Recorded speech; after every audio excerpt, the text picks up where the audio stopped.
ভারতের জনপ্রিয় তারকা আল্লু অর্জুনের পুষ্পা দ্য রাইস ছবির সাফল্যের পেছনে বড় ভূমিকা ছিল উওয়ান্তাওয়া গানটি। শুধু এই গানের কথা বা সুর নয়, এসবের সঙ্গে জুড়ে গিয়েছিল দক্ষিণ সিনেমার তারকা নায়িকা সামান্তার উৎপ্রভ।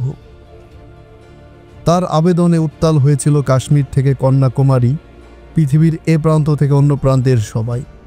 এই গানের মাধ্যমে আইটেম গানে হাতখড়ি হয়েছিল সামান্তার। প্রথম আইটেম গানেই বাজিমাত করেছেন তিনি। ভারত জুড়ে ব্যাপক সাড়া ফেলে দেওয়া সামান্তা কিন্তু পুষ্পা 2 এর ছবিতে কোনো আইটেম সং করতেছে না।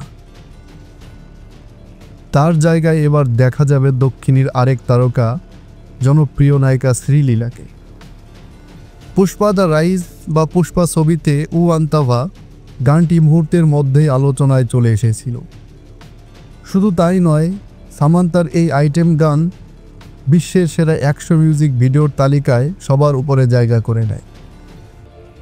পুষ্পা ছবির দ্বিতীয় পার্টে আইটেম গানের পারফরমেন্সের জন্য সামান্তাকে প্রস্তাব দেওয়া হয়েছিল, কিন্তু সামান্তা তা ফিরিয়ে দিয়েছে।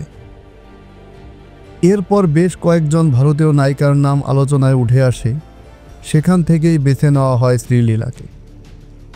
শ্রীলীলা 2001 সালের 14 জুলাই মার্কিন যুক্তরাষ্ট্রের মিশিগানে জন্মগ্রহণ করেন। সেখানে চিকিৎসা বিজ্ঞানে পড়াশোনা করেন তিনি। 2019 সালে কিস ছবির মাধ্যমে বড় পর্দায় পা রাখেন। পেলি সান্ডা ডি ছবিতে অভিনয় করে দর্শকের নজর কাড়েন এই অভিনেত্রী।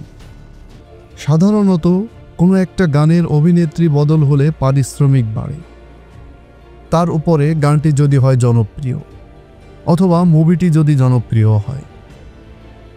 কিন্তু পুষ্পা 2 এর ক্ষেত্রে হয়েছে তার উল্টোটা। সামান্তা আইটেম গানে নেচে যা পেয়েছিলেন তার থেকে অন্তত 60% কম পারিশ্রমিক পাচ্ছেন শ্রীলীলা। ভারতীয় সংবাদ মাধ্যমে জানা যায়, পুষ্পা ছবির আইটেম গান করতে সামান্তা নিয়েছিল 5 কোটি। সেখানে পুষ্পা 2 ছবিতে আইটেম গান করতে শ্রীলীলা পারিশ্রমিক নিচ্ছেন মাত্র 2 কোটি।